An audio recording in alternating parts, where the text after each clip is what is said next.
Alléluia. Gloire te soit rendue, Seigneur.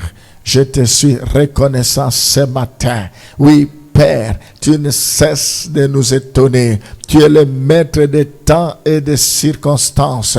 Oui, le ciel des cieux ne peut pas te contenir.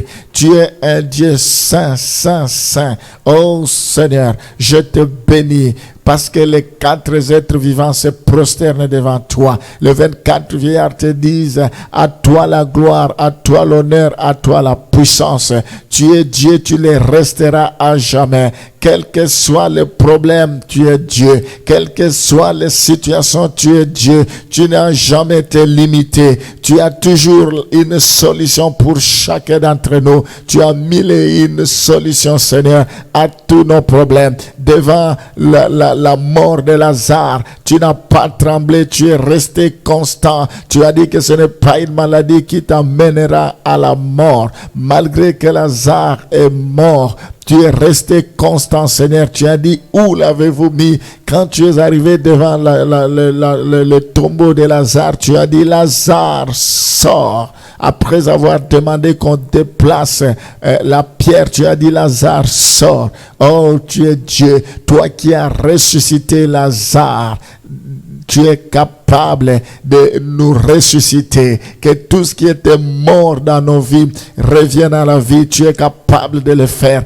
Tu as changé l'eau en vin. Seigneur, tu es un Dieu de miracles. Ce matin, je confesse le miracle dans ma vie. Je confesse le miracle dans la vie de chacun de tes enfants.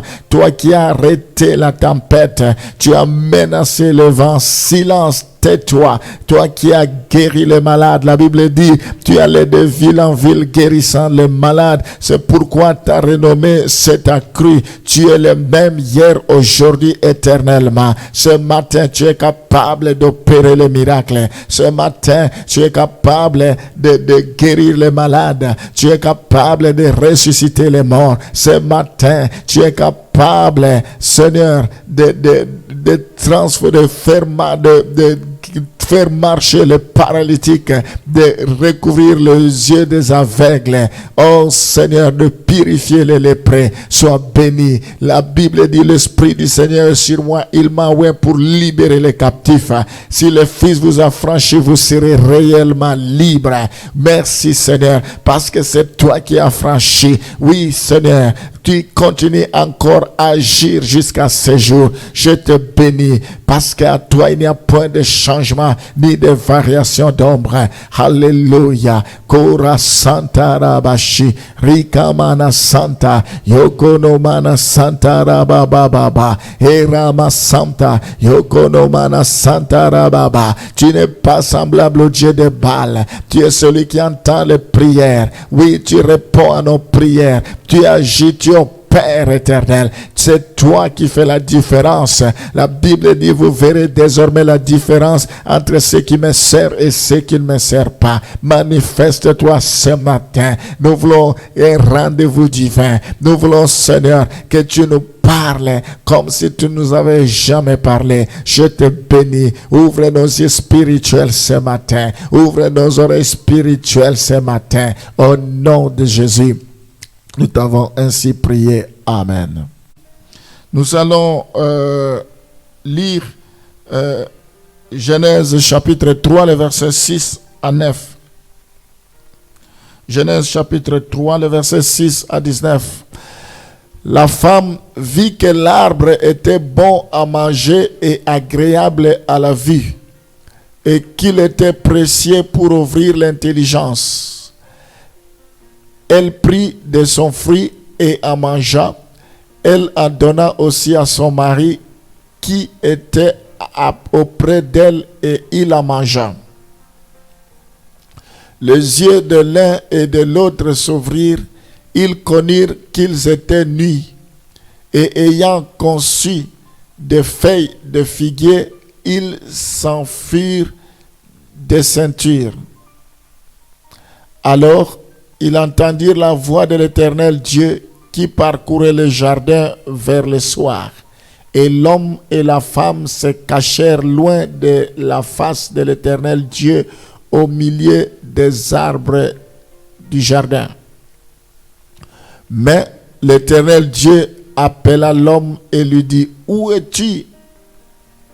Il répondit, j'ai entendu ta voix dans le jardin et j'ai eu peur parce que je suis nu et je me suis caché. Et l'Éternel Dieu dit, qui t'a appris que tu es nu? Est-ce que tu as mangé de l'arbre dont je t'avais défendu de manger? L'homme répondit, la femme que tu as mise auprès de moi m'a donné de l'arbre et j'en ai mangé.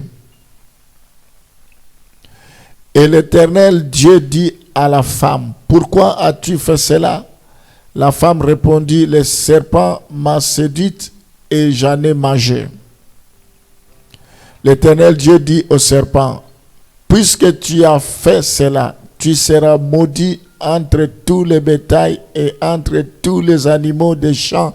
Tu marcheras sur ton ventre et tu mangeras de la poussière tous les jours de ta vie. Je mettrai inimitié entre toi et la femme, entre ta postérité et sa postérité. Celle-ci t'écrasera la tête et tu lui blesseras les talons. Il dit à la femme, j'augmenterai la souffrance de tes grossesses. Tu enfanteras avec douleur et tes désirs se porteront vers ton mari, mais il dominera sur toi. Il dit à l'homme, puisque tu as écouté la voix de ta femme et que tu as mangé de l'arbre au sujet duquel je t'avais donné cet ordre, tu n'en mangeras point, le sol sera maudit à cause de toi. C'est à force de peine que tu en tireras ta nourriture tous les jours de ta vie. Il te produira des épines et des ronces, et tu mangeras de l'herbe des champs. C'est à la sueur de ton visage que tu mangeras du pain, jusqu'à ce que tu retournes dans la poussière d'où tu as été pris, car tu es poussière et tu retourneras dans la poussière. Nous voyons dans ce passage, nous sommes en train de parler des difficultés consécutives à des fautes volontaires. Ici, nous commençons par le premier exemple d'Adam et Ève. Ils étaient dans le jardin d'Éden. Ils avaient tout ce qu'il fallait pour réussir. Ils avaient l'abondance. La Bible nous dit, chaque soir, Dieu venait les visiter. Il y avait une communion parfaite avec Dieu. Mais ce qui est arrivé, ils ont fait un mauvais choix. Ils ont été séduits par le serpent.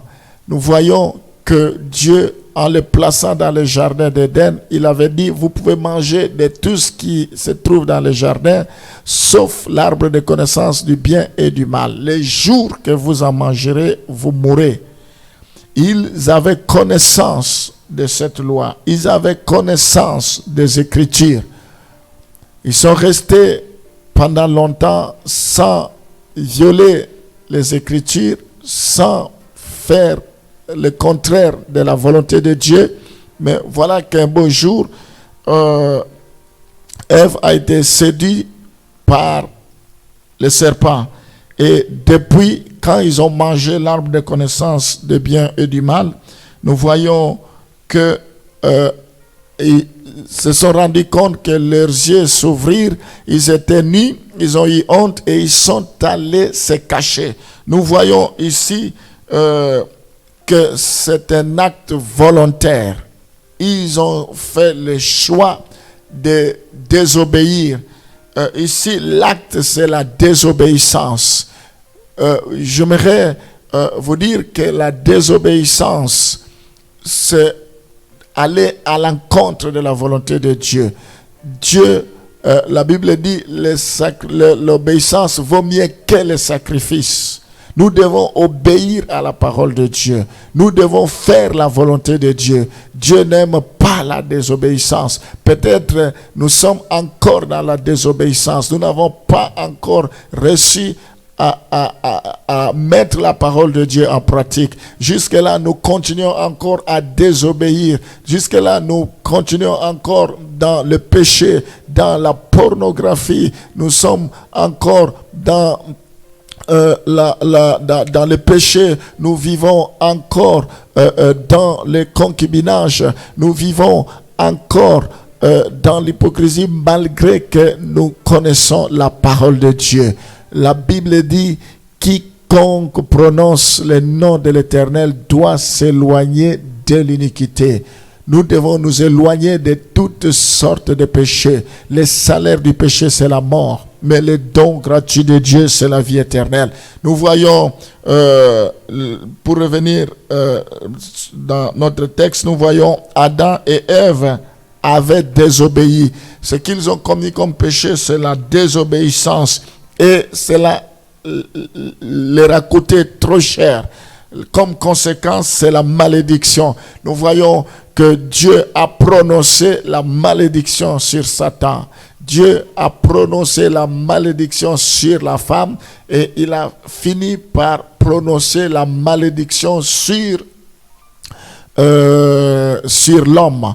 Alors nous voyons ici que les difficultés qu'ils ont rencontrées, c'est par rapport à leur faute, c'est par rapport à leur conduite. Ce sont des fautes volontaires. Souvent, quand nous avons des problèmes, des difficultés, nous ne voulons pas réfléchir d'où viennent cela. Le péché peut être à la base de nos difficultés. Nous parlons de difficultés dans la vie des croyants. Ici, Adam et Ève ont eu des soucis, c'était par rapport à leur péché, par rapport à leur faute, par rapport à leur comportement, par rapport à leur choix. Nous devons réfléchir quel a toujours été nos choix. Si nous faisons de bons choix, nous verrons la faveur de Dieu. Si nous obéissons à la parole de Dieu, nous verrons la bénédiction de Dieu nous accompagner. Dans les livres de Deutéronome, la Bible nous dit, Deutéronome 28, si tu ne te détournes ni à gauche, ni à droite, si tu restes intègre, voici les bénédictions qui te suivront. Tu seras la tête et non la queue. Tu verras désormais, tu verras la différence entre ceux qui servent Dieu et ceux qui ne le servent pas. Rien ne t'atteindra. Donc, il y a des bénédictions, des promesses que Dieu donne à ceux qui marchent dans l'obéissance. Nous devons marcher dans l'obéissance si nous voulons attirer la faveur de Dieu. Toujours dans ce même texte de Deutéronome, ceux qui désobéissent, il y a la malédiction qui les réserve. Oh, mes bien-aimés, toi qui m'écoutes, vous qui m'écoutez ce matin, je voulais dire, vous devez savoir que votre comportement peut attirer la malédiction, tout comme la bénédiction. Le ciel peut s'ouvrir au-dessus de ta tête, tout comme ça peut se fermer. Quel a toujours été notre comportement?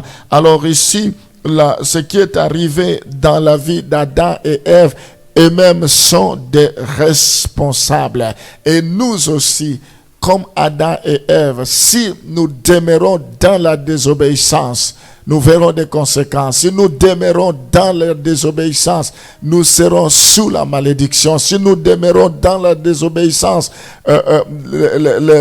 les sorciers peuvent avoir le dessus sur nous.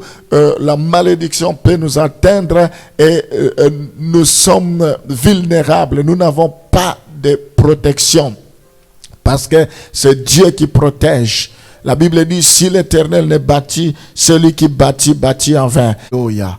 Oui, Seigneur, nous venons de nous rendre compte que la plupart des difficultés qui nous arrivent, c'est par rapport à nos fautes, des fautes volontaires. C'est la conséquence des actes que nous posons. Je prie maintenant pour que toi, tu puisses nous aider à prendre de bonnes décisions.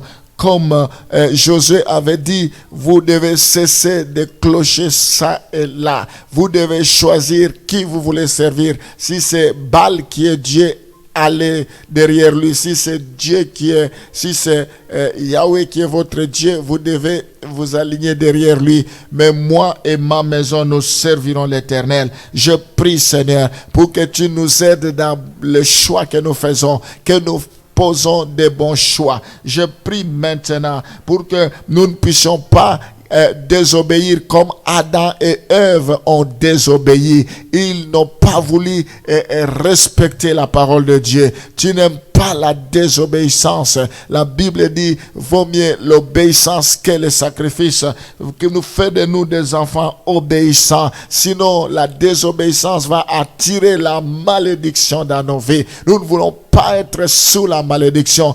Délivre-nous de toute désobéissance, Seigneur. Délivre-nous. Je prie pour que tu nous donnes la force de refuser la désobéissance, de ne pas céder aux ruses du diable, aux sollicitations du diable, dans le nom de Jésus. Je prie, Seigneur, pour que nous puissions répondre à ton appel, que nous ne puissions pas vivre comme Jonas, qui a refusé d'exécuter un ordre venant de toi, un ordre de Dieu. C'est comme ça, il y a eu la tempête dans sa vie. C'est comme ça, il a été jeté dans la mer. Oh Seigneur, nous voulons obéir à ton appel. Maintenant que nous avons pris conscience que nous avons été appelés, que nous devons nous lever, que tu ne peux que nous utiliser pour atteindre d'autres personnes. Nous voulons répondre à ton appel. Fais-nous grâce éternelle.